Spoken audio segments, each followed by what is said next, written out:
I had the same situation happen literally at MAFFC last week, where all of a sudden another instructor and I are staring at each other like, are you going to go? Are you going to go? Are you going to go? But in order to hear that story, you literally have to wait until the very end of the episode, or fast forward to like 1 hour and 36 minutes into it, because I'm not lying. The same damn thing happened at MAFFC. Okay, so welcome. It is on air. This is the launch of a new series we're doing. Yes. Called From the Field. It's kind of a, right? Yeah. Okay, why'd you look at me like I was wrong? I'm waiting to see how you're going to describe the chaos that is this. Okay, what I'm describing, because I have not listened to this episode, but I know everyone involved, Correct. so I can imagine the bro shit show that is this episode. But the From the Field series is almost guerrilla style podcasting. Yeah. I would say it's like, hey, we're doing the damn thing, and let's turn on the mic and talk about what we're doing.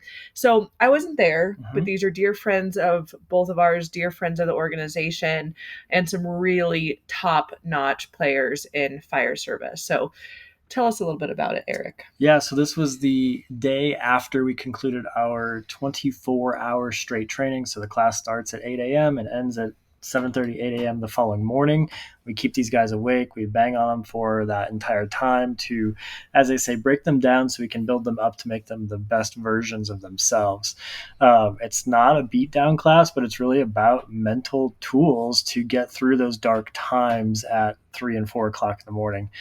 And so this is an episode where some of the cadre running on anywhere from 1 to 3 hours of sleep at this point are really kind of sitting around the coffee table, debriefing, blowing off some steam, and talking about what was the previous day in the previous class and how we've all come together between Ric Jorge, Dave Gillespie, and their training and us at Yoga for First Responders. So it really is a powerful episode, but you have to stick with it through the messy chaos, as Olivia said, the bro shit that went down. So it's messy. It is because it's literally from the field. And you introduce everyone during the episode, so we don't have to do that now. Correct. Speaking of introductions, if this is your first time listening to On Air, then I'm Olivia. Olivia Mead. I'm founder and CEO of Yoga for First Responders. I've got the president of Yoga for First Responders with me, Eric Brenneman. We're also married to each other. That's right. We're married. So that's cool. So please enjoy this episode. I'm going to enjoy it because these are some of my favorite folks talking about some of my favorite things. Welcome to Yoga for First Responders On Air, where we break down yoga, neuroscience, resilience, and public safety in a manner that's authentic, educational, and most importantly, entertaining and lighthearted. I'm YFFR's founder, Olivia Mead. As a yoga instructor and neuroscience enthusiast, I'm passionate about supporting first responders and anyone looking to improve their overall human performance. Each week, we'll dive into a new topic and often bring on expert guests to share their insights and experiences. But we'll also keep it real and share our own stories and struggles along the way. So whether you're a first responder or seeking to master the science of mental and physical resilience, this podcast is your ultimate guide to triumph over life's challenges with unbreakable strength and unwavering fortitude. By pressing play, your training has begun. Y'all want to introduce yourselves on here? Are we live? Yeah, we will. We are recording, but I just hit record because we needed to be recording 10 minutes ago. I can always cut shit off, but I can't go back and re-record the event. Bro, guess you. I think about that now. Can you fucking imagine being able to go back and have a recording of someone like this? I could viscerally think right now about 2 firehouse conversations at the kitchen table that I'd pay a lot of money To go back and get them. just to be able to relive that conversation just one time. In what way? Like what? I'll give you context. Of one was a chief retiring. He fucking stayed up with us till like 4 Brandy. right? And what up? And That's awesome. he shattered some misconceptions. Just like Jimmy is such a great tool for me to help with my moral injury, because he gives me the perspective of their side because I'm not Yeah. seeing one. Yeah. When I'm in rogue mode, I'm not seeing 1 single %. I've gotten to the point where I just feel so jaded that even if it's valid, I mean, I'm almost irrational at this point because they've shut me down so many times. But that conversation, the way that he said that, it was just, what happened? Phone is calling Ric Jorge. Ric Oh, Jorge in the background, everybody. I love it. Ric Jorge. No, I understand what you're saying. I think I was interested to see the angle on it. Well, I can very simply, if I had the ability to record influential conversations, it would be the conversation that I had with my mom the night she died. Because for 3 months, I'm not going to go into the crazy story that you guys won't believe anyway. Somehow I just had an ominous feeling and tried to walk through a blizzard. My dad wanted to kill us, and I wouldn't go home. And we got there for the first time in almost 2 months, man.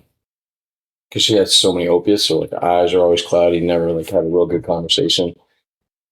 And I opened the door, dude, and she's literally sitting up. I haven't seen my mom sit up in months, and she's sitting up, and brown eyes are perfect. And I got to tell her what I didn't know at the time. I didn't realize at the time it was goodbye, but basically, got to tell her I love her. And then 6:23 the next morning, my dad walks in and says she passed away last night. And I don't remember one word of the conversation with her, but I can tell you, it saved me for the rest of my life knowing that I said goodbye. Well, at least she knew how much I loved her because she hadn't heard it in years because you're so sick and the pain pills. Just to have like just a little snippet of that. I will tell you something. So I get one of the craziest things that ever happened to me. I get a phone call last year. And this guy's like, hey, is this Nathan Gardner? I go, yeah. He goes, I have a letter here for you. And I said, yeah. And he goes, it's addressed to Cynthia Reed Gardner. And I'm like, yeah, that's my fuck. I'm not doing this crying shit. That's my mom's name. You can cry. Right? Yeah. She died 30-some fucking years ago. I mean, we're talking about the death of your mother, for God's sake. Yeah, I'm with you. It's a letter from Kathy Reed. It's a letter from my mom to her aunt. Or not her aunt, her sister, I'm sorry. And she basically, in the letter, the guy says, hey, I have this letter, come over, because I'm not processing. The only reason I got the letter is because I used to live at this address, and I guess it came to old mail. But you read the letter, and there's the moment where my mom says, we got the final diagnosis, and there's this moment where she's like, I don't know how to continue to live now, thinking that I'm going to be leaving them alone, and all this stuff that was like so powerful that when I told my brother, he's like, I'm not going to read it. And I said, you got to read it because it's and I'll tell you, to the depth of, my mom was a school teacher, and her cursive was the most beautiful thing I've ever seen. And you could tell her mood, her attitude through her penmanship. And so where you want to double F the feels is when you see her writing get erratic when she says, I can't process leaving them alone. So you just know the moment she's walking through that, and it's like kind of just articulated like a brain map right there in front literally. And that's kind of what I felt when I read it. So it's just that night, man, just to have like a snippet of whatever she said or whatever I said to her. Because that was the last one, So it's invaluable. Literally, you can't put a price on it. Or just even think, how many times roughly do you think you would like to have conversations just this week recorded? With who? All of them. I mean, just good conversations that you learned, because I've seen you probably 6 times say, oh my gosh, that was big. It was just to have, well, Everybody's very insightful and perceptive, I miss those. I'm like a wall, I don't see that stuff. But he picks up on those things. Oh, no. To your point. Yeah, you're very intuitive. But just for me, and I know you're the same way, but we have, let's say, 10 moments this week that were like, that's a gold nugget. And how many are we going to remember 2 weeks from now? That's the issue. Should that not suck? Yeah, that's a really good way to illustrate that. There's just so many moments. That's fucking true, right? How much of that do we need to download? Right. You know? How much can we fucking truly process? And does our brain naturally prioritize those in our consciousness? Same thing with these kids going through, right? They're not kids, but you're not going to remember everything. We're giving you a hose full. What do you say? Yeah, we're feeding you through the hose. Feeding you through the hose. And they're going to pick up on the things that really mean something to them.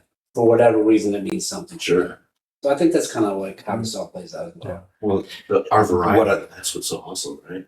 Oh man, there's there's nowhere like what that. I hate about that still, though, and I get that, but absolutely, I want the stuff that I need now. Yeah. But sooner or later, I'm going to need that other stuff too. Maybe it's still there.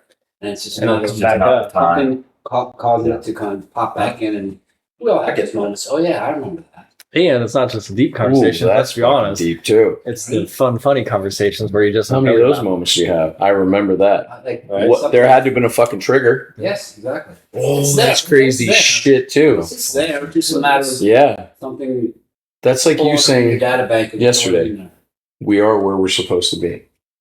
So maybe that's deep shit.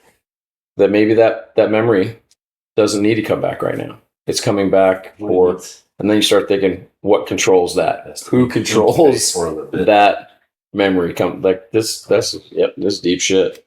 And that's why this episode is called From the Field, because these are the conversations that firefighters have when they're solving the world's problems. By the way, we've been up for like a day and we're pretty raw. Yeah. So This is up there. so this is so obviously I'm Eric. You all know who I am at this point. I'm sitting with 4 fantastic firefighters from across the country who have served their community. They're part of this cadre that comes together a couple of times a year for this 24-hour training that is a complete mindfuck for everybody from the students to the instructors. But we're here mostly to talk about that training is the Ric Jorge, Dave Gillespie training of developing high performance, developing tactical resilience, developing tactical resilience training. You'll see it at conferences across the country. If you're in the fire service, sign up for it. It's a fucking cool training. Like, that's the plug, right? That was Like, everyone's that's the plug. person's takeaway is just do it. Oh, Right. I figured with you. You can't put it to work. Yeah. It's just do it. Right. And so this is obviously the podcast for yoga for first responders. And so these guys all got to experience or have experienced our protocol, our goals, our missions throughout the last couple of years. So I've met all of these guys, some of them 2 days ago to 4 years ago, and everywhere in between. You'll hear some familiar voices that have been on the show before, but I want these 4 guys to introduce themselves real quick to you, if that's all right, fellas. Is that cool? You can introduce yourself however the hell you want to. That's pretty informal. They say Tuna, you go first. Yeah, Nate Gardner, was a fireman for Be proud of 19 who years. you are, man. I was a fireman for 19 years. 2 kids, beautiful wife, and And a voice for radio. absolutely feel Face for that I'm the most fortunate dude in the world because I get to come together with a group of guys that I literally get emotional and cry when I leave to talk classes everywhere, man. Never cry when I say goodbye. This is right. Well, that's something super special about this group of That's what I'm saying. men This is that unlike make anything up this, I've ever this experienced. tribe. It's a group of guys that can be completely vulnerable with each other, that can share their secrets of the world with each other, fully accepted, and yet no judgment. And actually, when you Great. allow that to come Great out, bonds. the bond gets deeper, it gets stronger, and the amount of wisdom and guidance in this group is unparalleled. Like, this is a special group of people, and it's not by accident. So And so, dirty secrets of mine that even military brothers and fire service guys I've been with for 20 years don't know and stuff. I mean, you are an eclectic And sure you. And so who is this sexy Yeah. voice? And so who is this sexy voice from the corner of the room? I'm Patrick Armitage. I work. It's next level. It's like getting to hang around with a bunch of NFL Super Bowl coaches as far as the script is. I'm just humbled to be here. Thank you. Army's a YF. Listen. Thank you. Army just. So we're gonna ask Army some questions about this because Army just went through our instructor school. Like Army is one. Oh, no joke. He's one of our newest instructors, For real. certified instructors. He got to teach our neuro reset this morning. And my wife. And your wife. And so we'll talk about this neuro reset this morning because there's some funny stories about that. We ended this 24-hour training with a neuro With my reset. sweet sounding voice. And Army's fighting the smoke cough, the cigar cough, if I'm allowed to say that. If not, I'll bleep it Around out. these guys, I do have cigar. Listen, I'm going to have a cigar this evening too. I normally don't either, but with this group of guys, We're not here to it's judge. part of the bond. It's part of the bond. No judgment. And so he's fighting this cough from the smoke barrels. If you watch our Instagram story, you saw those. And he's got that sweet, leathery voice going. I was Army, not Marines, by the way. That's a good thing. Who said it was Marines? Did I say Marines? No, I'm just saying as far as gravelly voice. Oh. Big dog. Drill sergeant. Yeah, I'm not a yeller, guys. Off to my left, I have Chris, who I literally met like 2 days ago. Yes. Dude, Same.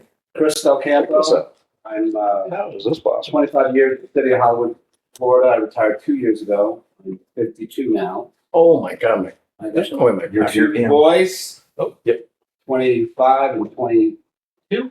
Sorry. Roughly 25 and 22 years old. I got one who's in the Army, and he's an officer in the Army. He's stationed out of Texas. The other one is in the Navy, and he's getting ready to go to Okinawa, Japan for 2-year deployment. Yeah. Nice. Very proud of them. Very proud of that. For myself, actually, that give credit to my ex-wife as much as not good mom. Yeah. Not a good partner. She could be a great mom and not have me. Right. You know what? No, Yeah. yeah, she's a great person. Absolutely great person. We raise good kids, and that to me is the most fulfilling thing that I've ever done. Yeah. It really is. You know, I actually heard really, really important things. So, do any of you watch Curb Your Enthusiasm? Yes, of course. Okay. Sure. So, Susie and the manager. Who's the manager? I don't remember his name. Anyway, the manager is talking on the show, and he's a divorced guy.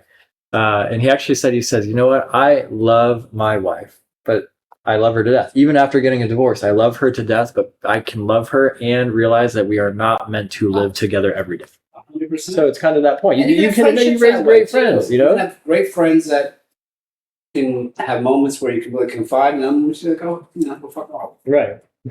It's the reality of it.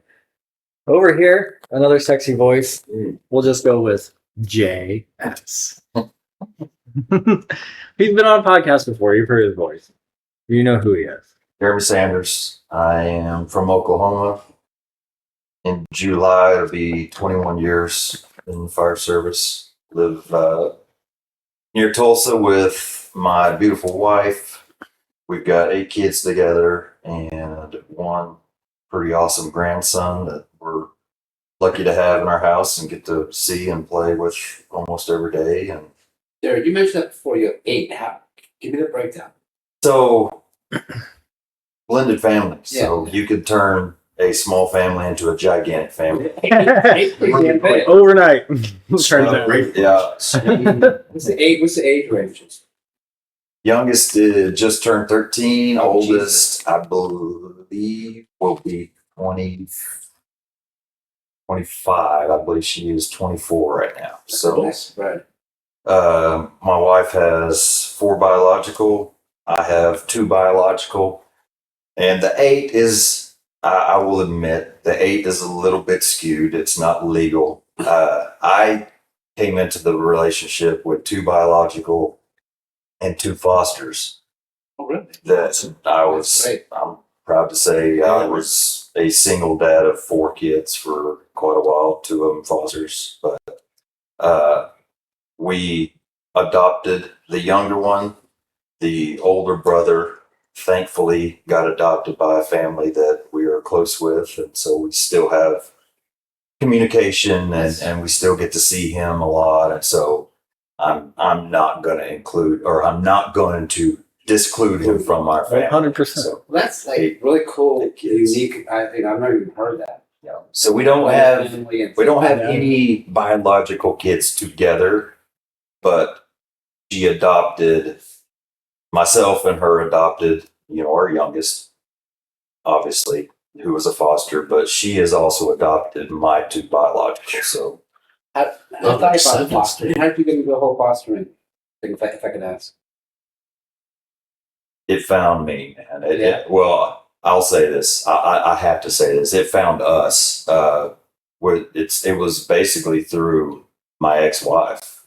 She was working with the older foster son at the time, was special needs. He needed a helper at school, and that's what she was doing. And That's okay. I mean, there's literally no way to explain. I would say No, and not that I don't want to, but it's just No, but it's like- God playing the role of this is what needs to happen. There's no other way. It's Amazing. It's Amazing. Yeah. You're the most unique family setting that I've ever heard.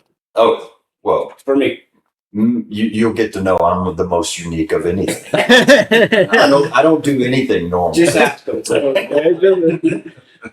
Yeah, so we're all running on about 1.5, maybe up to 4 hours of sleep over the last, at this point, 30 hours or so, because we just came off this 24-hour training, which is a unique training in the fire service world. There's only, a couple other that we know of? They're out there running. and they're just more of a beat down version. It is nothing compared as far as our resiliency mental game. Yeah, Okay, and so can I add to that? Yeah. Please. So you say 24 hours. Yeah. No big deal, because we've all been up 24 hours. Sure. It's a different 24 hours. Right. Because there's a physical, and then we have that mental right. drain. So it's more like a 3-day continued. It feels to me. And I've done Because of the 24, emotional I've done 48, drain, yeah. I've been up, but collectively, right? Because when I leave there, I'm not kidding you. I still don't know how to say it. Do you know how to say it? An enemy? Oh, Anami? Anomaly. ANOMIE. Anami? Yeah. I don't know. So physically Edamame, drained. yeah. Like you've lost everything. It feels like so much more. Bro, you just everything. Yes. Like when I leave there, I mean it starts right off the rip. I mean you I'm so fucking proud of you. Thank you. The first time, dude, when I get emotional about it because it takes a lot of fortitude, man, because especially guys like us in our age, we came up in a different fucking fire service than now. 100%. I was literally told, find a fucking box, melt the fucking key, the whole bullshit. And I, even as a probie, 22, 23 years ago, I was like, that does not sound like that's going to work. But that's how we came up, right? So I never knew, just, you can go to shift and fly through a shift, Yeah. right? No problem. I leave there. I don't even know how to describe it. It's like my soul has left me because we take in theirs, we pour it out, and it's like this back and forth, and that's without any of the freaking adversity of the conference. No stress. That is not even talking about the nervousness, right? About me delivering a lecture in front of a guy who literally, I'm fucking alive because of him. Yeah. And the fact that because of this program, man, this is what kept me from blowing my head off because I had something positive. And Rick, in that moment, was like, he's got a couple choices here. He might be a wild card or whatever down the road, but if I don't give him this to have one thing, because my biggest problem was the loss of the fire service it was unfathomable. I couldn't, he started me out every 2 weeks, pull my bunker gear down out of the attic and hold it like a fucking child and cry. Because I never had any values or anything early. The fire department gave it to me. It was my persona. That's what it is. It was my identity. That was who you were. And I lost it. So now at this point, have you moved past that? Oh, Otherwise, that was just dude. now it's just a job. But No, yep. you're I'm a- more than just that. I'm a husband and I'm a dad, bro. That's Those are important important things in life, right? Other That's- than this shit, I finally got over the need to tell people I'm a fireman. My insecurities, I would figure out a way, whether you ask me or not, what I do for work. I was going to put it in there because it was a sense of pride. So that was a good moment until you shit your fucking pants. I really hope that picked that up because this is my house. This is reality. This is Absolutely. this is from the field, remember. And so we just I hope that at some point we have 2 new guests joining us. We have the Ric Jorge and Dave Gillespie who wandered in and shit their pants on the way. But you'll have to decide which one did that. The old man. So you got a purposeful and an accidental. But this is actually a really important conversation and something that I talk a lot about. And Jeremy, we've talked about it too, is the identity piece of it. Because there's a problem when we identify solely as firefighters. Yeah. The thing The thing you do. for work. Because whether we like it or not, and I heard somebody describe this really, really well, you cannot identify as a station in life. And your career is a station in life. And so, real quick, before Yeah. you move on, I've heard it even better described. yeah, Never put your identity into something that can be taken away. as simple as that, right? Hey, can I please say something? Yeah. Never I put joined your the military. identity into something that can be taken away. Yeah, go for I it. joined the Army at 18 and got to go back to the 82nd Airborne Division. I don't Got to do all sorts of cool stuff. And I absolutely developed an identity with that. Got hurt, got medically discharged. I struggled with that as a 22-year-old male, Yeah, full of testosterone and ready to take on the world. And now you can't jump out of airplanes and shoot big guns. and that like shook you to the Good, core, I yeah, bet, yeah. right? Is that not the antithesis of most service-oriented people Yeah, when right. they come out? They don't have that purpose anymore. They don't have. And it's with military, it's with public safety. I mean, it's so often in these, like you said, people of service, those service-giving careers. And it's a slippery slope and it's very, very dangerous because I say this all the time. You are all, everybody listening to this show and everybody in this room, you are more than a firefighter. You're more than your Army career. You're more than the 82nd Airborne. Like, I know how much that means to you, and that's an amazing story. And to this day, you are still more than all of that. Like, you're fucking cool, man. Like, you are Patrick Armitage, and we love you, man. Like, own it, embrace it, you know? Because you know, I grow. Right. Like, it's, My identity, my character changes. yeah, no, and that's why this is an important group of people, quite frankly, as far as friends, brothers, colleagues, mentors to each other on a daily basis. So with this training, a big part of it is yoga. Eric, can I say something real quick? So Go for it. we have the identity loss, right? We don't have to do it on here, but I want to show you guys a video that killed me. It was about this woman saying that women need love, men need respect, right? I went from having potentially anywhere from like 10 to like 30 guys, pipe hitting dudes, hang on every word in a life or death situation. Did I just say pipe hitting? That's a bad deal? No. No, he shit his Oh, pants shit himself again? Yeah. Apparently it's every time. Wait until it's something when I'm crying and then shit your pants. So it's really fucking funny. And now now I'm chewing on it. You smell this shit? And it's bad. It is like Jesus room. Christ, dude. It immediately filled the room. I wonder what happened I'm tired of it. if some guy fucking photobombed the Ric Jorge podcast and shit himself out. Even with that. think Sony get fucking That's the unconscious. thumbnail. Yeah, we're not filming this one, but we're gonna add a whole bunch of still photos because this shit's getting ridiculous. So.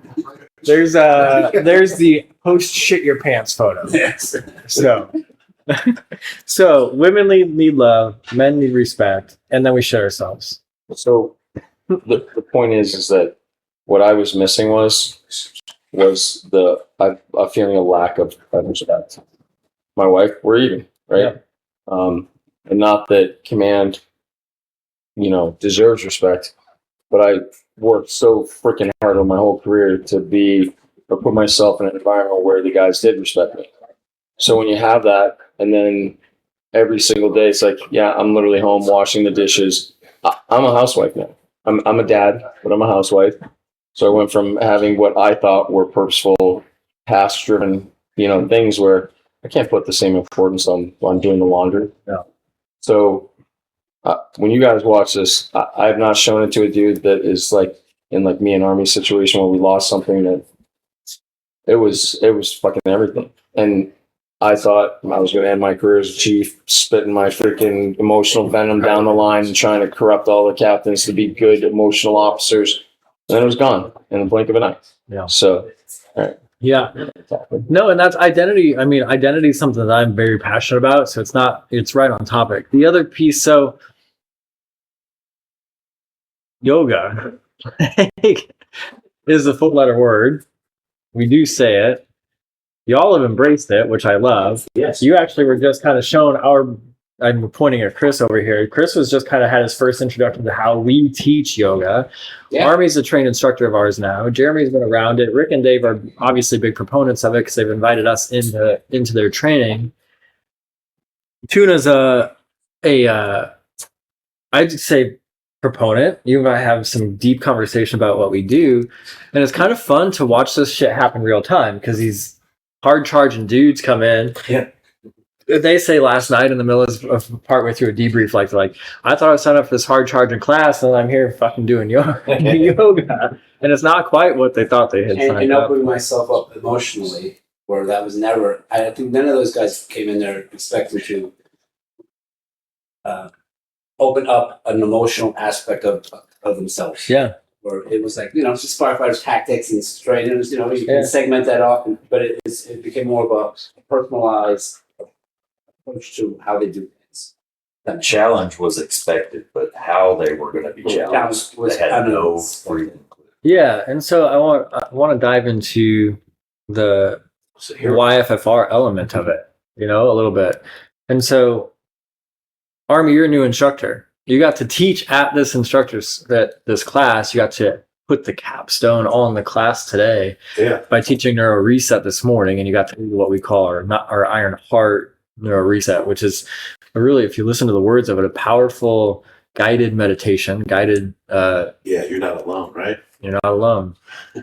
So how'd the words hit you when you're reading them, and then we'll make fun of you because you were choking on your own voice. So put it up all night, all that kind of stuff. It was pretty cathartic, and it's almost like reading a psalm or something. If you want to go apart, religion or whatever, it's, as you say, it's almost a melodic, soothing, monosyllable. I'm not even sure, to convey this, but it's a nice capstone. Well, and as you were doing that, like, we were making fun of you a little bit because you were choking on the smoke of the barrels and cigars and everything else. And then Jeremy's over here talking about how he was on the ground and Tuna damn near steps on his fucking head, which would have fucking killed it. And like, let's hear. We didn't even know. I'm today. My judgment. Duly noted. Ba-boom. But so how did you were introduced to YFR because of this training, probably? Yeah. So I absolutely took this class at the Mile High Fire Conference, I think it's 18, and then started coming around with guys in Atlanta. 2018? Yeah. And I was kind of one of the same guys, like yoga, whatever, and all that stuff. But first taking the class, like, this mental resiliency and opening up academically and all that was kind of mind-bending and open to me. And then it was reinforced through the breath work, through being not stoic, but still. Yeah. Yeah, strength and stillness. That was one of the biggest things I actually took away from the instructor school was we concentrated on not worrying about distractions, being still in the moment, whereas in the military, you got your wrecking ball. Violence and action is encouraged and rewarded, the whole 9 yards, just top out. And you showed me a complete flip side to that. There's a whole strength in being subtle. Do you think that could be applied to the military? Absolutely. And the good leaders are starting Good balance. They're starting to figure it out. Yeah. Well, I mean, it's Mark Divine that says a warrior must be skilled in both action and non-action. And Awesome.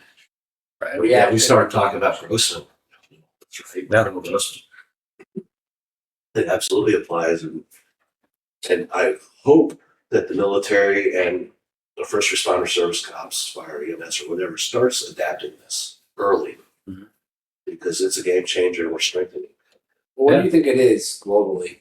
What do you think we are as a agency, fire related, with this tactical resilience? Mhm. I mean, I think it's a fairly new concept. I think, there's early adapters to a lot of things, and then there's the pull offs, and those usually are the older, salty guys who just, get in there, do your job, shut the fuck up, and go home.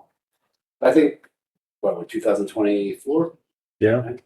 I think we're we're about 30-40% there, in my opinion. I don't know what you guys think. Which is a lot better. I mean, like, we've been around since 2016 officially, and think about how far that conversation has come in 8 years. It only takes one person at an agency who has the power to make that choice. Right. One person go, you know what? This is the concept, an idea, a way of being. I want to introduce it to once the introduction is done. So it just takes one person to plant that seed. I could say, when I took this class in 2018, I was in the fire service in 2001. Actually, was hired on before I graduated in September. But I told Rick, when I took his class, I said, my first 10 years of the fire service has been weapons of mass destruction, anti-terrorism. That was the flavor of the decade. Everyone was hot and heavy on it. Went out to New Mexico, Anniston, Alabama, did some cool stuff. Yeah. The next 10 years was H-Rock, high-rise stuff, right? Yep. Isaacson, Keeper Grail out of Denver, all that kind of stuff. That hot and heavy stuff. I took Rick's class. I was like, holy shit, if I may say. I said, you may have the next decade Back to encourage. flavor, interest. You're just starting to, like the flower, just starting to bud. I'm like, Yeah. you are the untapped territory. You knew it. It was I immediately recognized just through the self, going through the class and the realization and, epiphany of what was going on here. I was like, can I pull a clipboard?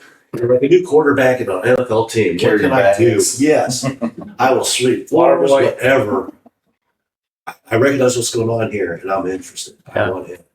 Well, and you bring up like the old salty guys, and Yes. let's be honest. Like, I hope he takes this as a compliment because he's sitting in the other room shitting himself as he eats Mexican food, This animal over here.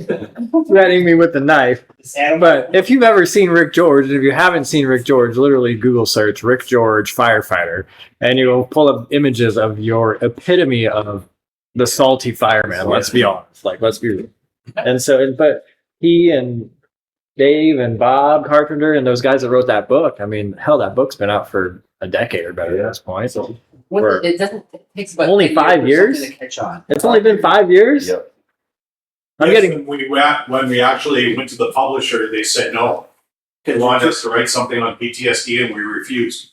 that's the voice. That's the sexy voice for radio, Dave Gillespie. Folks. Anything from north of Anything that you get the A's and the O's and the A. that's gonna be our friend from the north. His nickname is Casper. However, I have a little bit of a beef to pick with Army. I mean, if we're gonna bring up the nickname Casper from the Great White North, the Army lives in fucking Florida, Yeah. and there was a joke that was stated earlier, like, "Hey, my grandma needs her legs back." Is that what the joke Thank was? you, Wes Usher, one of my chiefs in Southall. My grandma needs And her I legs back. appreciate a good burn. Yeah, it was true. Because Army he's pale as they come, man. He's fair skinned as hell. Oh, yeah. Yeah, right. There's a very drastic And I love wearing like my socks all the way up, like compression socks. I got the whole contrast. nursing home, 70-year-old guy building.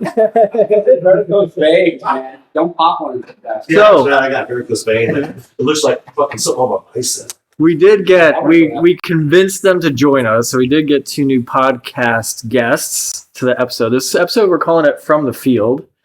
The goal here was to take some conversations from the field of getting together because of, quite frankly, your guys' training, and then how we as YFFR have been kind of adjacent to and a part of. would you guys mind introducing yourself since you've joined the chat room, as they say? Yeah, my name is Dave Gillespie. And I'm Ric Jorge. Hey. Well, you kind of look alike. Very similar. Lack of mustache. I got the brains. Let's leave it. This is left brain, right brain. We'll get into that, I'm sure. Oh my man. God, that was hysterical. That was freaking great. So, Tuna, you're not a trained YFR instructor. We've had a lot of conversations about this, and you are an advocate. You're not just an advocate. I'd say you're a proponent of what we do. And your mind has been blown. He's fallen asleep over here. So I got to bring him back into the conversation. If you can see him now, he's falling asleep. I'm not. So, what were your thoughts? Like, when did we meet you? What was it? Was it probably MAFFC 2 or 3 years ago at this point? 3 years ago. 3 years ago. And Yeah. so all of a sudden, this bearded guy shows up teaching yoga. So I heard all this bullshit. And it was, you're not gonna fucking believe this shit. I'm like, yeah, that's cool, man. We've had all kinds of people, Tai Chi people, come through and pitch all this stuff that You can swear. and they We attach put it the E on to. the podcast for a reason. There's a cheapness to it because they're targeting this perceived PTSD in us. So they're selling the Tai Chi will get rid of the stress and this and the other thing. Well, you get into it and it's like, for me, it wasn't relatable. I'm not that peaceful guy. When I went to Thailand to fight and they went to bless us, I had to get out of there. And it was a harmonic, cool feeling, but it's just not my style. So you guys come in immediately, I'm gonna blow you right now, but there's something about you that carries this weight to it. And there's this ability for you to convey thoughts in a way it's unique, man. And there's an ambiance about you that just kind of draws you in, right? So right off the bat, I'm like, all right. So it's not, this guy seems like he's stout and he's a fucking fireman, right? So that was a big thing for me. I always see some Indian dude freaking, smoking in the background. So I've been conditioned to think that Of way. course, we all have been. And my chiefs and everything, we've had guys Yep. that were into it and they bring it in and from the chief level down, pussy, and it's like, so it was just, even if I wanted to try it, it wouldn't be in public, Right. or anywhere in the fire service, right? So here you guys come rolling in, and your initial message. And first off, I was in a very hyper aware state just because the introductions. I'd never experienced anything like that before, right? So I'm in a very vulnerable state to begin with, and I'm like, all right, man, I should start looking inward a little bit. The fact that these guys were able to do this, never met each other. And actually, what set the tone is me and Mark, right? We talked about this frequency shit. I'm on his frequency. I don't know any other way to explain it. We were sharing shit in fucking 10 minutes and crying our eyes out at 15. That set the tone for me to be like, this day right here, God's telling you right now, the fucking top's open. Suck every bit of this in. And I was like, all right, cool. So I'm in this mindset of like, today's going to be crazy. But again, I have this underlying massive stress of letting him down, right? So I had Rick, Okay. right? And I'm not going to go into the whole story, but the guy saved my life, right? So he's very important to me. This program is what he hung out in front of me, keep me from blowing my brains out, right? So now I'm a part of it, Yeah. which was massive. Been looking forward to it for 2 years, right? So I'm definitely in a state where I'm receptive. And then you made it relatable. Boom. The second challenger threat came in. That was a done deal. I didn't give a fuck what happened after that. Because in one goddamn second, you literally reframe my universe. That any fucking thing that comes down the pipe, you can literally split life up into 2 fucking categories. It's that simplistic. It's that easy. Well, you said Your vantage- relatable, but you were vulnerable. You wanted something. No. What anything else, I don't care. So when they freaking and Listening to this podcast just Yeah. Yeah. Welcome back to this episode, everybody. well, I'm telling you, that I played sports my whole life. I you come and go like, hey, how are you? That is right now. I jumped because I'm not expecting you to bark out, and you come from this.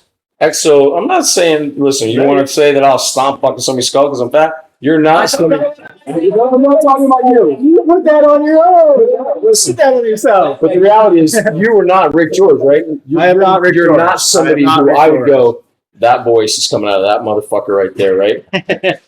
And you have these guys in this compromising pose, and probably for a lot of these guys, first time they've ever done it, right? Mm-hmm. Yeah. Done the fucking introductions. They're in a crazy vulnerable state, and I'm watching their faces. And the second, this is Jack Jones, and I was overdoing my shit about face, and I didn't give a fuck. Like my station wasn't good because I was like, what the fuck? What kind of yoga is this shit? I'm like, this is like MMA yoga. I want to do this now. BJJ. Yeah. I mean, BJJ is like one of my biggest passions. And there, it was like BJJ, and like you literally strangled my fucking mind. And I was like, and the threat challenge in that moment, it wasn't just watching you guys. It was literally me going, man, if that doesn't define the victim mindset, right? That's it. Everything's a threat. It's because no, it's just a fucking challenge, bro. This is about another chance for me to freaking get harder to kill and better dad, better whatever. Everything's an opportunity. And that was in that fucking moment, dude. You said better dad. How much has this impacted your outside the department life? So I've never been in the department since I started this. So it's This is personal at this point. this is why I get choked up about this, man. I'm saying I didn't dilute it with the fire shit. Exactly. This is 100% my transformational process. And that's why it is so effing and I impactful. think that's key. You don't have to be a firefighter to have great take. Well, no. I will even say that I don't even associate any of this with my job. Yeah. When I am trying to learn this and absorb this and anything else we're doing, I don't even have the fire department I'm right there with in you. my head. I'm right there with you. It's just How can I apply this to my Person. daily, Yeah. what, outside my life? Yeah. Right? Outside. But which has great implication on the job, but the outside implication I think is even maybe greater. It's absolutely. it's that ripple effect, and we hear oftentimes that like this using these tools that we're teaching, that Rick and Dave are teaching, helps us be better husbands, wives, dads, moms, whatever it is. Because now I'm not yelling at my wife, I'm not coming home disconnected after shift. I can find tools that can allow me to reintegrate, quite frankly, with my family faster and easier. And you actually mentioned it's like MMA or BJJ yoga. And so I was actually teaching literally a week and a half ago or so in Tucson for the National Park Service. And I'm teaching the leadership of the National Park Service. So these are the chiefs of the national parks. So they oversee the park rangers, so law enforcement. And leadership comes in the room the second half of the week. Like normally they're sitting back in their chairs, arms are crossed, like, fuck this isn't for us, whatever. And so I do my song and dance and bring them in and pull them forward in their seats throughout the lecture portion of our class. Slowly And- integrating them. Right. And then all of a sudden, this one chief at the end, he raises his hand and he's like, you guys are teaching this yoga stuff like a martial art. And I said, with all due respect, sir, yoga actually is a martial art. It originally was a warrior training in India. It's lost that connection because of the branding and marketing in the West. But yoga actually is a martial art. And so we have the lineage, just like BJJ and everything else. And so our ground fighters typically fall in line and understand what we're doing really, really quickly because like that guy. Like your guy today. So it's fascinating that you made that connection, honestly, because that's the second time in 2 weeks that connection has been. We make it, but it's now people are starting to pick up on it the way we're He was teaching. a top performer. So yes, Dante. Yeah. if I could say, so we did, one of our drills was the Mogadishu mile, where we carried a skid with 165 pounds of sandbags for about a mile. His heart rate never got over 120s. And to add on to that, through the Mogadishu mile, we stopped and we had a big old power line road with, I'll say like an 80% gradient. It was a steep hill. And it's like a good half mile. And we ran their ass up that. At the top of the hill, his heart rate was in the 120s. Yeah. Everyone else was like thumping. And I bet if we had watched him and how he breathes throughout that. Well, he was the one Yeah. Rick mentioned right off the bat, Yeah, you're breathing through your nose. 100%. Like Well, you before picked up we on even it. started. Yeah. So I'm curious because I actually have never heard this story. Full disclosure, fellas, I've never heard the origin story about how Rick and Olivia, the founder of YFR, met. Like, how did y'all's paths cross to even allow this shit to happen? Happened in Georgia. Interestingly enough, so I wouldn't have even listened if my introduction to yoga was Hatha yoga. Yep. And I was training for the Pan American Games for Brazilian Jiu Jitsu in 2000 and 2001. And 2000, 2001, and 2002. And my instructor told me, you got to take a yoga class. I'm like, okay, why? You know, and he's like, your hips, you got to strengthen your hips. Jiu-jitsu is all hips, Yeah. you know. And so I started, we would fight for like 3 hours in the morning. I'd go to the gym and I'd train for an hour in the gym. And in the gym, there was a yoga class and it all just worked out perfect. I'd go into the yoga class for an hour and a half. And I would just get my ass kicked. It was, I started with the blocks and the straps and all that and gradually started getting better and better. The interesting part, what I didn't like was that it smooths your body, right? When you lift weights, you get blocky. Which again, look up Ric Jorge on the internet, folks. And so it smoothed my body and it was just a lot of dynamics had changed. And that yoga was instrumental in making my jiu-jitsu stronger. Hell yeah. So that was my introduction to yoga. So you need to know that. And then one day I'm in Atlanta and I think it's after a Metro Atlanta firefighter conference. And I get a phone, it was a message or something on Facebook. I said, let's talk. It was yoga for first responders. I was interested because it was for first responders. Yeah. So I think it was in the explanation. I think it was through Facebook. It might have been Facebook Messenger. She explained to me everything that we were doing in our class, but not even knowing our class. She's saying, I'm so excited because you guys are doing what we're doing with YFFR. Yeah. And so I said, let's talk. And so we talked on the phone and that quick conversation lasted over an hour. And I knew right then this was going to be a good fit because what yoga did for my jiu-jitsu, yoga would do for firefighters through body positioning and breathing and the ability to be able to prepare yourself without actually being put into uncomfortable positions and learning how to breathe in a controlled environment. Right. You know, and to me, it was a no-brainer. And the things that she was saying, I knew what she was saying. She knew what I was saying. Right. And so it was just, it worked out. The integration of it all was awkward in the beginning and gradually grew into what it is now. Yeah. It's still evolving. It's still evolving, but I'd say like right now we're pretty well hand in glove. Oh yeah. At this point, not even hand in hand, but hand in glove. Like YFR and you guys with this training work very well together. Like That's how I explain it. You guys shake hands. Yeah. Earlier today, you and I had a conversation where you used the term being welcomed into the family. And what really struck me about it was I had started the conversation about how much YFFR has contributed to the program. And then as you flipped it back to me and said, well, you welcomed us into the family, you're absolutely right. Because what we found is that not that we have any identifying roles in this family, but we have a synergy that is now growing much larger than the sum of our two missions. Right. And we have individuals who are coming in to these courses. It's almost like a primed audience because they already have an interest in developing themselves, both mentally, physically because of the job.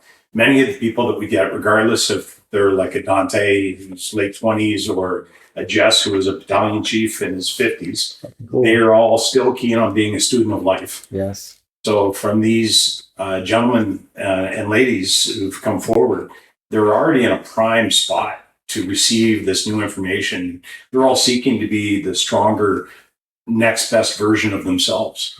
So frankly, the family concept, I think, is every time we run one of these conferences, and It just gels, right? you're part of it. Yeah, it gels, and now there's another 20 more seedlings going out there to germinate and throw the idea around when they're in the gym doing their stretches, and somebody says, "What the fuck is that?" Right. Yeah, well, actually, buddy, I am working at a whole other level. Yeah, right. And it was fun to watch this training because we were at the training ground at Cobb County Training Grounds, I guess, right? And so we get kind of portioned off into the burn building, 3-story, 4-story burn building. There's some other, I always equate it to like either the salty guys or the class that guys want to sign up for because they're hands-on training. Sexy class. They're the sexy fucking classes, right? Yeah. The instructors' names are the names that everybody knows in the fire service and things like that. And so that's what people sign up for. And so we're doing this class, which everybody had the opportunity to read and they didn't sign up for it. So number one, they weren't willing to sign up for a 24-hour course. We'll just leave that there, fellas. Challenge issued. Number two, but they think they're in the badass class because of their instructors and that kind of stuff. And so they're walking in, they're, bunker pants on, suspenders on, lid on, no jacket. Like, I'm fucking cool, And so then they look over and we've got guys literally doing mountain pose with their hands in the air. And you can see them looking on their faces like, what the fuck are those guys doing? Like, what in the what in the fuck are they doing? Look at these fucking assholes. Right? Like, look at those clowns over there doing this yoga shit. I saw a couple guys not pointing, but it was obvious they were talking about it. To start with.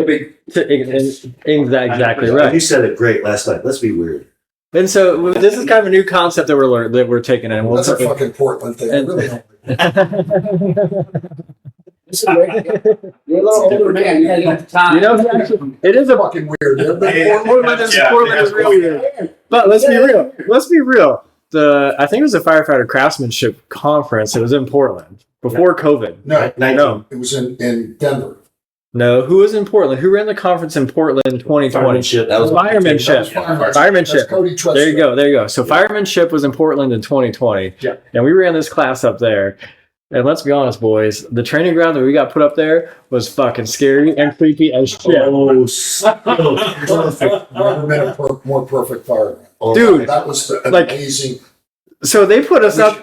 They put us up in. In an insane asylum that's been abandoned. No joke.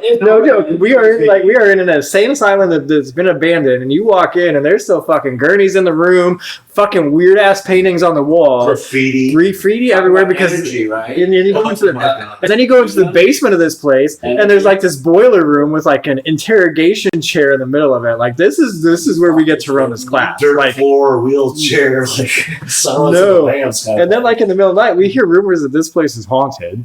And so we're right. So yes, and so we're like running this class, and then no joke. I mean, in the middle of the night, all of a sudden, in the abandoned portion part of this mental institution, on the 3rd or 4th floor, a fucking light turns on in one of the rooms. And we're like, the fuck is that? Like, what are we doing? What are we doing here? Intercom speakers were buzzing and stuff too. Yeah, it was just weird. And those ravens or crows, right? Good Those Lord. are the biggest freaking crows I've ever. They were 3 feet tall. Like, so I have to give you credit. One of the things that makes when you say "let's be weird," I belong to a gym up in Canada, and when I walk by the yoga class, it's always on a padded floor. And there's always individuals who have their towel and their water bottle sitting beside them and their spray mist and their whatever. I've never done that with YFFR. I've been in parking lots. I've been in basement of insane asylums. Some of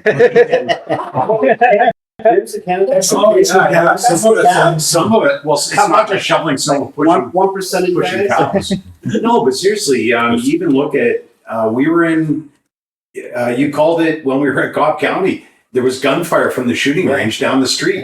And you were saying, so we scheduled this gunfire from local law enforcement practicing to give you one more layer of stress as you show how to control it. I think that integrate that. But it's true though. Like, have we seen YFFR in a standard environment? Yes, right. And so everybody thinks like you need this calm, serene environment to practice yoga and I meditation and thought shit. that too. That's bullshit. No, Because when I'm like, this is bullshit. All this shit going on. Right. That's I'm like, Mhm. this is not ideal. No. But you brought it home to me Oh, yeah. Right. and made it because of all that. Actually, made it better. yeah, Yeah, it was. The Yeah. ventilation Why class was it- a couple years ago. So much fun. Yoga during the ventilation class. oh my god, yeah. Wow. Just K-12 Oh, singing yeah, some right. other people. But that's when we need to regulate, folks. Like that's That's the moment That's the way that we to do it, need yeah. to down regulate, So- like, put ourselves in a regulated state. Yeah, and so it's just so Well framed. Portland that was an amazing So spot. let's rewind a little bit. Yeah. So they went from going, look at these guys. Exactly. Yeah. So then This is much time either. and this is where we're going. So in the first class, as Tuna alluded to with the challenger threat thing, this comes down to our protocol of like cognitive declarations. There's a lot of science behind why we need to ingrain the fact that things that we encounter in life, stress, are challenges and not threats. And so I am running this yoga class, and I have them in a plank position, aka push-up position.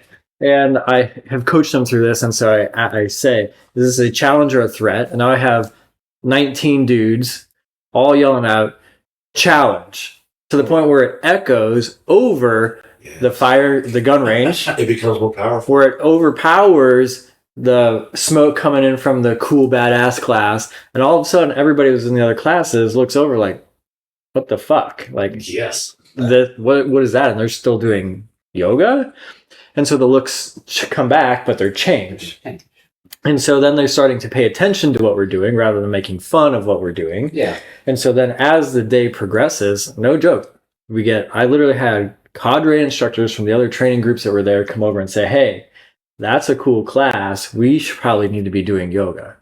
I have the students interacting with some of you guys that on the grounds, asking what we're up to and what we're doing, and pointing out that we should probably be doing that stuff. So in all honesty, they look at our instructor cadre and they're like, these guys are doing yoga? You know, I mean, they look at freaking Tuna, Army. What about me? Don't say They look at Chris, what's your money? it's, I think it has the same psychological effect as our introductions does. Yeah. Right? You have the stature of these type A personalities, these salty dudes. Outwardly looking. Yeah, outwardly, thank you. And their the vulnerability and transparency that's being done, I think it has the same psychological effect with just being around it. And this is a large part of our class. Right. So they've got to look at it because these guys are not dummies. No. You know, and they're looking at it and they're going, maybe these guys are onto something. It shifted. Right. It shifted, and it shifts quick. It did. When you have leaders outwardly who look a certain way doing something that inwardly you look like you would be doing, right? I'm the crunchy granola guy. It's fine. That's what I'm Your trying to granola say. tree hugger, you know. And Right? yet I'm still not the expected. Exactly. Because when I show up at the conferences and I'm like, wait a minute, It's just the opposite. It's this just the opposite. 6 foot So it's not. bearded guy's teaching us yoga instead of the tall, skinny white girl that we expected was going to be teaching Yeah. yoga. The one that's being advertised. So you got the salty looking This is the fucking guy they send us instead of the redhead. You bring up an interesting point. So I got twice yesterday. Like, Tuna has said it, like, you would never expect, like, you can, like, just, like, whip these guys into shape. Like, these are salty-ass firefighters, and all of a sudden, like, you step in the room and you, like, pull them in. Like, where the fuck does that come from? And so... I've said this to you before, and absolutely I mean it. You command respect. And, you know, we can be imposing in stature or voice or whatever. You have a calm confidence and a message that conveys to everyone. And you're there, man. You get them. We're the alpha males, people who want to hide out. All of a sudden, it's realizations from top to bottom. Yeah, no, I appreciate it. I think there is, you go through your Rolodex, and we've all served under those guys. They're very calm, that deliver like that. And the minute that the shit's going down, when they take command, they take control. Yeah. And so I think there is some kind of transference there too. Yeah. No, I appreciate At it. least And in that's- order to We're missing the boat here with this because it's not you out there on the yoga grounds. When you talk, everything that you say is articulated in a fashion that I could never. Like you're a wordsmith in a way you can break fucking neurosurgery down to dump trucks and oranges. So you have an ability. That was last year. The fucking point is that you have an ability to convey a topic that I had no, it's not fucking relatable to me, but you somehow do it. And you do it through like this crazy blend of just being a real fucking dude, which is when you start getting sciencey, when you add that real dude element, it, for me, it validates it because it's like, all right, well, this is real. This guy's not fucking fruity into this and is not seeing the outside fucking world. You're injecting that shit with real life stuff. Real life, that's right. And that's what's important for me. Mm-hmm. And then I listen to you talk. Knowledge is fucking power, man. And when you, the other night with Rick out here, off the cuff, alpha, theta, fucking, and he dives into this neurochemistry and you're like, where the fuck does that come from? But what it comes from is knowing that your passion for this drove you to educate yourself to the point where you cannot be wrong about this stuff in the sense of how you deliver it. That is where the fucking power is, man. But that's where you command respect from me, is I know with every fiber of your being what you're telling me is true. just like you, it started from necessity. Mm-hmm. If I wanted to survive, I needed to do something. Right. Because I was familiar with the taste of gun oil. That's why I mean it's so genuine. It's And real so, as shit. From there, I turned into and go, okay, I think I know what they're saying. And then how do I implement that? And then figure out how to implement that into training. And then it works. Nerd, bro. I fucking love this shit. This is unbelievable. I mean, to be able to read a research paper and look. Well, think about even before you just the research, right? I had to learn how to read a research freaking paper. Abstract this, abstract that. This fucking control group. And I'm like, I don't understand, like, and the words just look like fucking Chinese. And I'm going, how do I glean the information from this research report? Go to summary. That's summary is fucking 27 pages into this, and I'm going, I don't know what this means. Any of this means. Well, but when you deliver the same exact scientific fucking information in real time, like in your face, that is literally what conveys. It doesn't convey any other way, in my mind, to first responders or alpha people. That's how I receive information. Yeah. And it has to be from, I'm not going to take it from somebody that's, well, I'm not going to say the name, but we talked about it earlier, right? You're going to fucking state your credibility when you don't have it. Right. You can't, with 2 years on, sit there and say, I've seen everything you've seen. You've lost every ounce of credibility to me. I'm not even going to look at you again. But you represent all of that, and that's why it's powerful for me. But the magic, though, of all this, sorry. You're good. I'm cutting the host off. He's getting irritated with it. No, I was going to do some self-deprecating humor before I walk out of this room and my head as big as I'm talking. No, sleep anyway. So I'll spread it around here. The magic of this and this, I mean, everybody that's involved, not just the people here, but the magic is, yes, Eric is everything that Tuna just slobbered all over him. Tuna brings a freaking amazing passion and humor and connection with these people. I mean, just watching, I love following him around in a building because it's almost like he's watching his son maneuver through this building.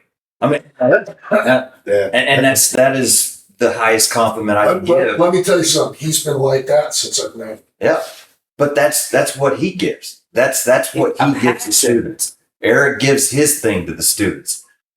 Patchers is coming into his own with his style and what he's bringing. He was pouting like a little kid yesterday because he wasn't going to go on that run. It's like, dude, I'm glad he didn't have to fight me over it because I just handed it to him. But that's the thing is Dave's got his thing that none of us are going to be able to replicate. We don't want to replicate, but that's his thing.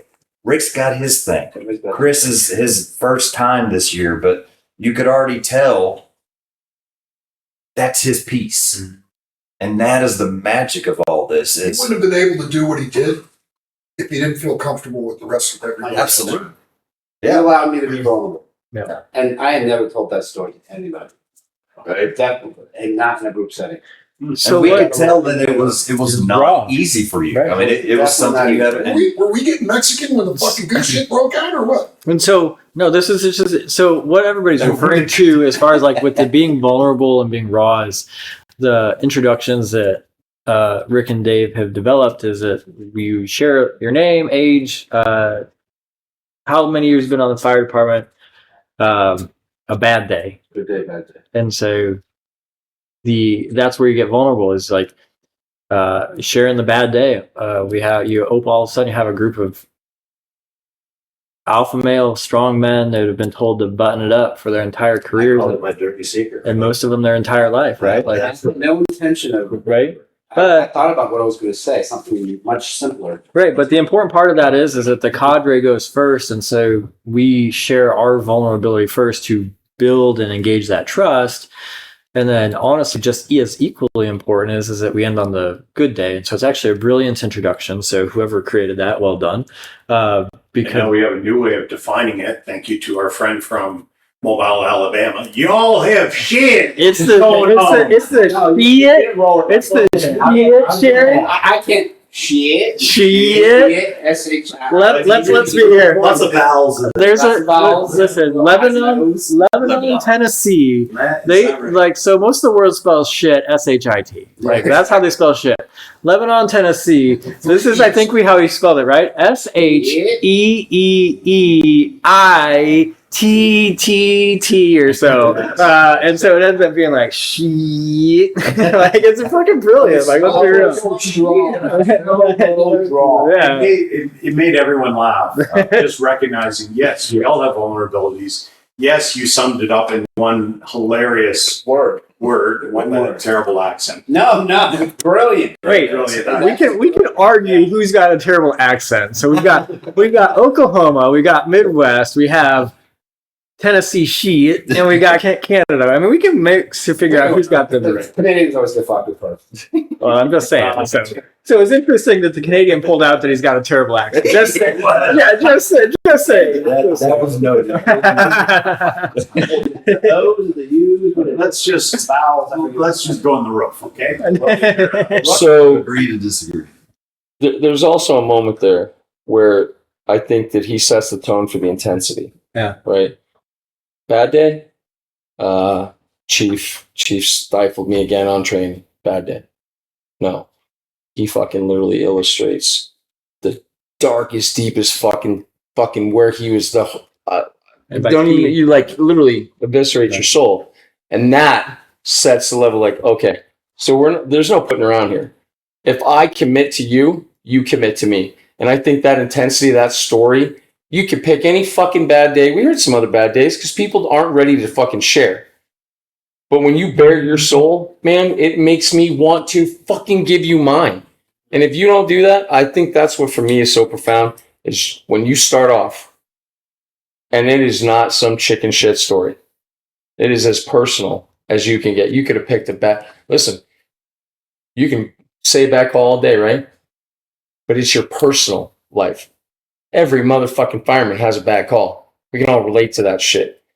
You don't choose to take that out there. You go deep and you bring it from and that's why everybody goes, I have your soul. This guy's willing to bear that to me? Why how does he owe me anything? That sets the intensity for that is, and I don't know how to describe it. Let me elaborate further on that. So that extends into our cadre. We've had some new instructors this year.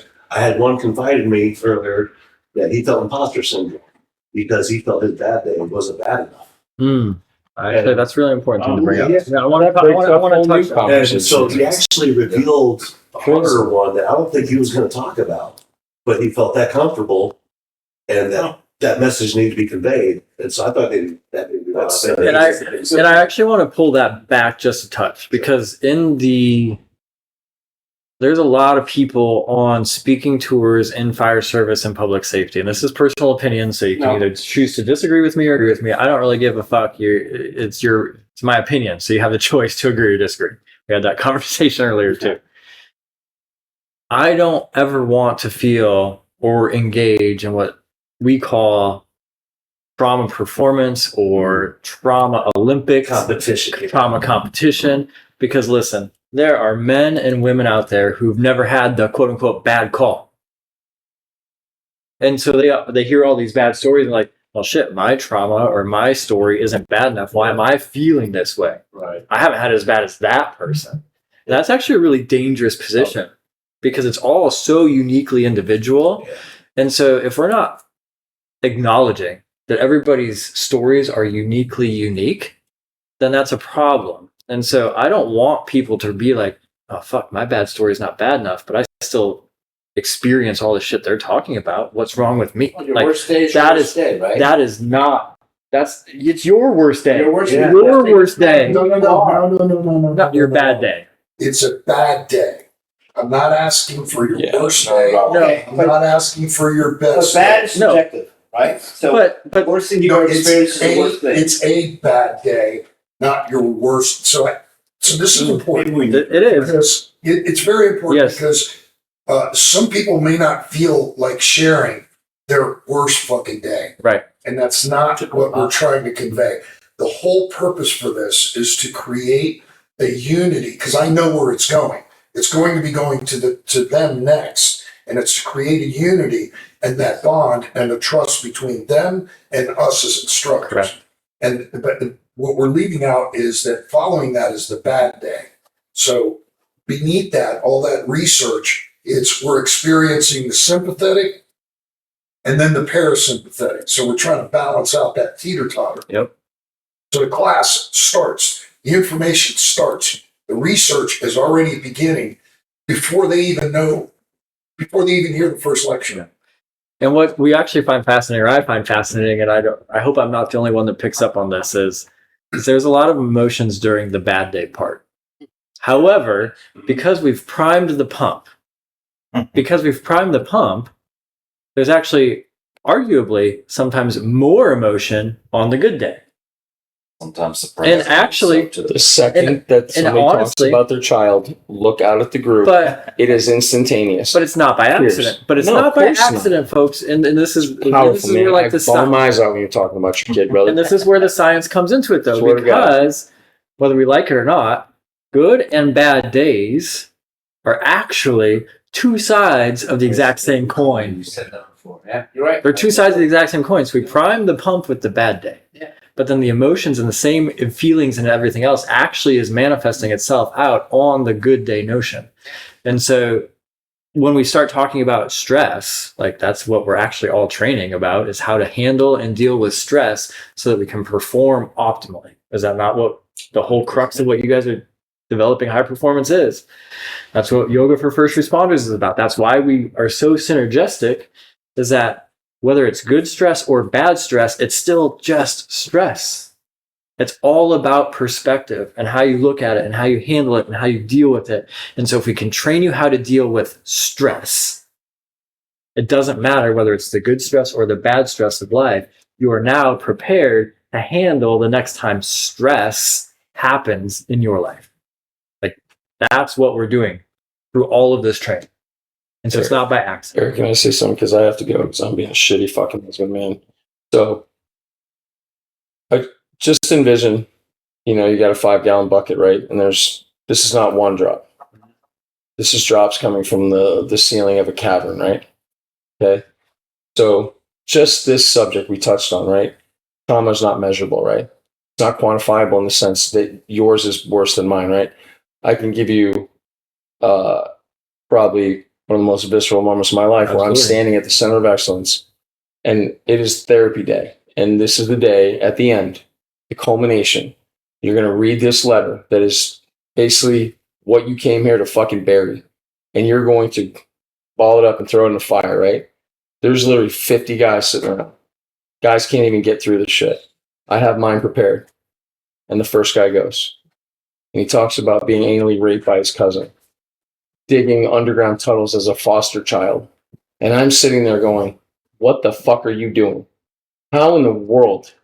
It literally immediately made me feel like, I'm like, why am I here? What did this guy go through? What? Oh, I'm still fucked up because my mom died? Yeah, moms die, bro.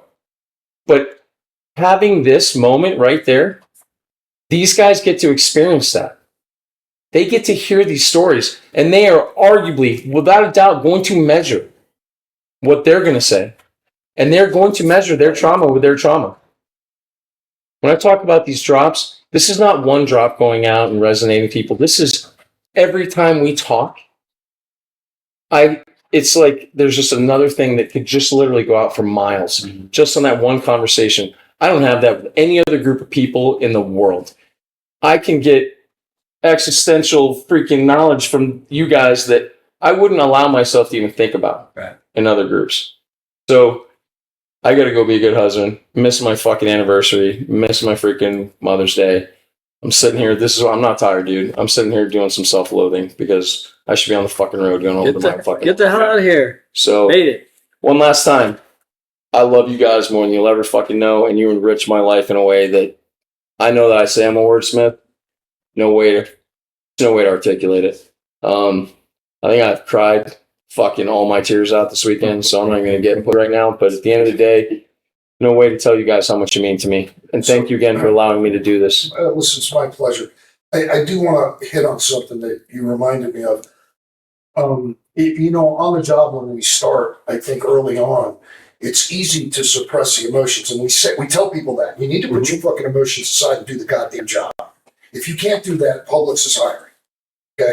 Get the fuck out of the way. Because it's important, right? Right. People's lives hang in the balance. You got to put your shit aside. Can't be crying, going sniveling, and being. You got to do your job. It's fucking hard, dirty work, Somehow, we forget that it's okay to allow those emotions to come out. And we suppress and suppress and suppress, and we drink and we screw freaking weird people and things and lose relationships and divorces and all kinds, and maybe even your job and ultimately your life. And so as you start to go through this journey with all the neuroscience behind it that you're incorporating in your life, the natural emotional state that you're in and the things you've been suppressing begin to come out. Yeah.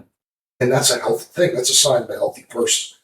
Sometimes when the memory, I read a lot of research. You think about this. I read a lot of research of people that say when you have a memory and it still evokes an emotion, that there's something wrong. I don't think so. I think that sadness touches you deep. I think that joy touches you deep. I think they both touch you deep. And that memory should elicit that. That's what being human is about. I went long enough without expressing my emotions. Yeah, in fact, I would argue that a healthy, regulated nervous system allows you to feel the emotions, aka sadness and joys, with those memories. And you can feel that emotion, you can feel that spike, and you can come back down to homeostasis after feeling that. That, I would argue, is a healthy nervous system, not one that pushes those away or doesn't feel the emotions associated with those thoughts and memories. That's my personal belief. Yeah. Army, take us home, bro. Close this out, baby. Just, each time we do this and get around each other, it's completely transformative and more open.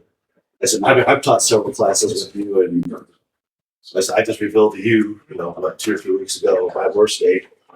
I finally conveyed it to these guys. I appreciate that, man. Yeah. I appreciate that you felt comfortable enough to share that with me. And yeah, that's real. I guess that's true. What I call a dirty secret. I don't like that or what I perceive a fallacy or whatever with me and stuff. And that's where the strength came, was just revealing that to you. Yeah. How do you? So I'm curious, because that was so raw, and I don't want to tease this thread too much because of how raw it is. But how did you feel before, like holding that in, versus now that it's out? Like, that's a big deal, and that had to have an impact on you. It's like having to tell Dad you broke a window or whatever, and something real bad's coming, and how do I convey this? And it's gonna be just a horrible situation. That was the perceived way. That was the perception of what's going to happen. Yeah, like this is just gonna be bad. They're gonna think less of me. I'm supposed to be Army. This whole persona or whatever, and that'll just tear me down. But what it actually did was build me up. Hey, holy shit. It felt better. Right. I mean, Jeremy Sanders, he's like, feel a little lighter. I'm like, oh my God. I'm so glad I got to say that to you guys. Yeah. Yeah. Because oftentimes those feelings, those thoughts, those things that we hold on to, there's a really really interesting word. Like if we talk about wordsmithing, this is a really, really powerful and interesting word. And so those thoughts, those feelings, they're ballast in our lives. Ballast. And so you think about, there's a perfect imagination or a perfect analogy for this. So you think of a hot air balloon. They have literal sandbags of ballast weighing them down. And that's what those thoughts, that's what those feelings, that's what those emotions that we're harboring inside ourselves are. It's ballast. And so when you shared that and you allowed that to go publicly in our very, very safe container, it's just like cutting the ballast off the hot air balloon. All of a sudden you cut that weight off and now you can soar. Yeah. Like without getting too fucking corny or anything else. Yeah. But it's a perfect analogy that if you allow that out, you're literally cutting that sandbag of ballast, of emotion, of that experience off. And now you can rise higher than you did before. Yeah. And so that's, I think of that stuff rather than like anchors that sink us down. I think of it as ballast, that if we can allow ourselves to become free of it, we can actually go higher up then.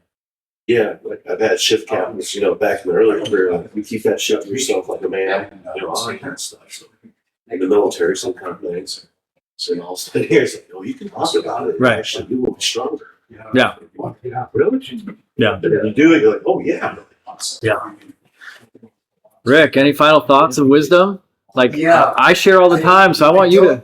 I don't know how to articulate this, or I know how to articulate it. I don't know if it will be 100% accurate. That's cool. But earlier in the conversation, we were talking about, I can't remember the word used, but what you were describing was meekness. Meekness. Yes. Okay. And so meek has been associated with weak. Right. Couldn't be further from the truth. Because meek, the word originates back from, I believe, Spartan, Egyptian, something back in the day. Their horses, which was strength or power under control. Wow. And so I think that we've been lied to for long enough. Yeah. I just saw tuna back up and go down the street and then turn around and go the other. I mean, that is the epitome of tuna, though. Like that is the epitome. That was my thing. No, meekness. And how do you that's profound. That meekness actually equates to the powerful strength of. And that's what I wanted to. I wanted to use that analogy, but I didn't have it down. That came from a sermon my pastor did. Just the vehicle, because we had that group of cadets. We had a group of cadets that was on our training site, and we were getting ready to start up doing evolutions, and they were in the building, and we have to have total darkness, and they're going in. So that's why I chose those cadets as the message. And now they're just learning. They're kids, And so I saw what was going on. I saw it as an opportunity. And I went over there and shared some stuff with them and whatever and integrated. And then before we left, I walked over there because they were a little hesitant. They were like, what are you guys talking about? This is our training ground, And once they started to see these guys go to us put them through the paces, they were like looking at us like and it wasn't lost on me. I caught that moment. I saw them looking and they were like, holy shit, that's what I want to do. Correct. And I think every child has that. You have that. You never know who the impact is on. And so now these students, I don't think recognize it because they're too busy swinging a freaking sledgehammer and an axe to beat on a tire until the instructor gets tired of watching them. Right. And then we go hook up the air and go inside, right? And do some actual fireman shit. And so that's why I wanted, when I went over and asked them about their class ethos, and they said, 343. Always remember. Yeah. Or does it never forget? Yeah, 343, never forget. Never forget. No. And these are a bunch of high school kids who were not even I had alive. to do it 3 times. And then I said, now look over there. all you guys over there, all the guys that were over there doing breathing and whatever, and the instructors that were over there all were looking at them like, what was that? I said, now they're looking at you. Yep.